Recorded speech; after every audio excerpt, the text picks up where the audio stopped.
नमस्कार दोस्तों, स्वागत है आपका हमारे YouTube चैनल ट्राइबल टीचर पर, जहां हम आपके लिए कर्मचारियों से संबंधित हर महत्वपूर्ण और ताज़ा जानकारी लेकर आते हैं। आज का अपडेट मध्य प्रदेश की कैबिनेट मीटिंग को लेकर है, जो काफ़ी खास और खुशियों से भरा हुआ है। अगर आपने अभी तक हमारे चैनल को सब्सक्राइब नहीं किया है, तो कृपया तुरंत सब्सक्राइब करें और बेल आइकन दबाएं ताकि आपको सभी नई अपडेट्स सबसे पहले मिल सकें। तो चलिए देखते हैं आज की कैबिनेट बैठक में क्या है खास। मध्य प्रदेश मंत्रिमंडल की बैठक संपन्न हुई डॉक्टर मोहन यादव जी की अध्यक्षता में, जिसमें कई महत्वपूर्ण निर्णय लिए गए हैं।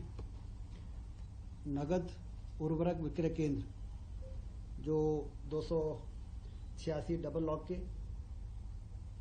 विपणन समिति के 141, विपणन समिति के से संबंधित 121 जो केंद्र ऑलरेडी संचालित थे, उसमें 254 नगद नए उर्वरक विक्रय केंद्रों की स्वीकृति आज दी गई है, जिससे कि हम लोग हमेशा ये बातें आती थी कि लंबी लाइनें हैं, खाद खरीदने में किसानों को समय लग रहा है, परेशानी हो रही है। तो एक बहुत बड़ी राहत इसे मिलेगी। 254 नए केंद्र खोले जाएंगे और ख़ास तौर से जो डिफ़ॉल्टर किसान हैं, जिनको कि नगद में खाद मिल जाए, इसके लिए इस प्रकार के सेंटर की आवश्यकता थी। तो ये एक निर्णय हुआ है। सतपुड़ा सारणी में सतपुड़ा ताप विद्युत गृह के 4 जो बहुत पुराने इकाइयाँ थी, 410 मेगावाट की 2 थी और 420 मेगावाट की 830 मेगावाट टोटल जो है उसको डीकमीशन किया जाएगा। 410 थे वो 205 के 2 थे, 410 हो गए, और 210 के 2 थे जो 420 मेगावाट हो गए। तो इनको डीकमीशन करके और 660 मेगावाट जो क्रिटिकल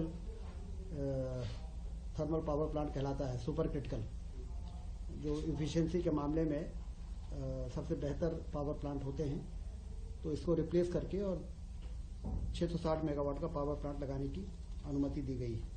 मेडिकल कॉलेज में जो असिस्टेंट प्रोफेसरों की भर्ती की आयु सीमा 40 थी, उसको बढ़ा के 50 किया गया है, क्योंकि तेजी से मेडिकल कॉलेज खुल रहे हैं। और जो एसआर शिप करने की आयु सीमा है वो 45 है।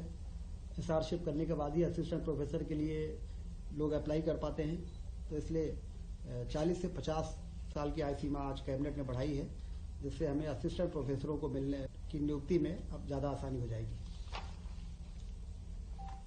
पैरामेडिकल काउंसिल के जो अधिनियम भारत सरकार ने बनाए, उसके रूल्स अभी आ नहीं पाए हैं, इसलिए एमपी पैरामेडिकल काउंसिल के नियमों को एक बार फिर से यहाँ पर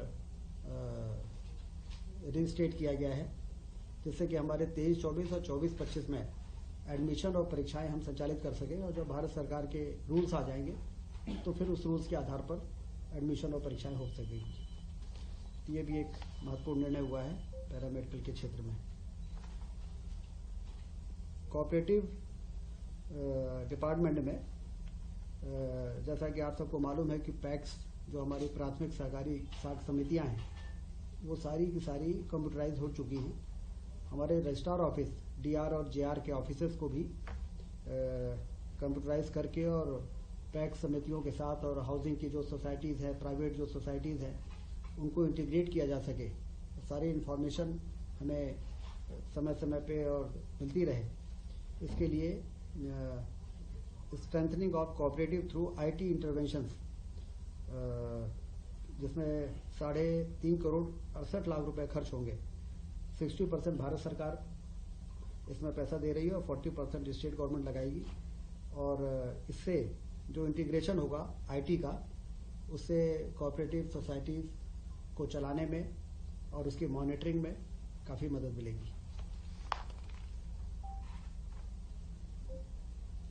मध्य प्रदेश सिविल सेवा में महिलाओं की नियुक्ति के लिए 33% का जो रिजर्वेशन था, उसको 35% किया गया है। बहुत ही महत्वपूर्ण निर्णय है महिला सशक्तिकरण की दिशा में, कि अब मध्य प्रदेश में 35% रिजर्वेशन रहेगा नियुक्तियों में। रीवा रीजनल इन्वेस्टर समिट बहुत सफल रही है। 4000 से अधिक प्रतिभागियों ने भाग लिया था और 31,000 करोड़ के निवेश के प्रस्ताव दिए गए हैं। 28,000 से अधिक लोगों को इसमें रोजगार मिल सकेगा। गोवर्धन पूजा का भव्य आयोजन पूरे प्रदेश में हुआ है और 2 नवंबर को सांस्कृतिक विरासत और धरोहरों को सहेजने की दिशा में एक महत्वपूर्ण कदम के रूप में देखा जा रहा है। लोगों में काफी उत्साह था इस पर गोवर्धन पूजा में। जिस प्रकार से सरकार में आगे बढ़ के परंपरागत इस पर्व को में शासन ने जिस प्रकार से सहभागिता की है, उससे लोगों में बहुत उत्साह रहा और गौ संरक्षण, गौ संवर्धन की दिशा में भी काफी इसमें इसको ताकत मिली है।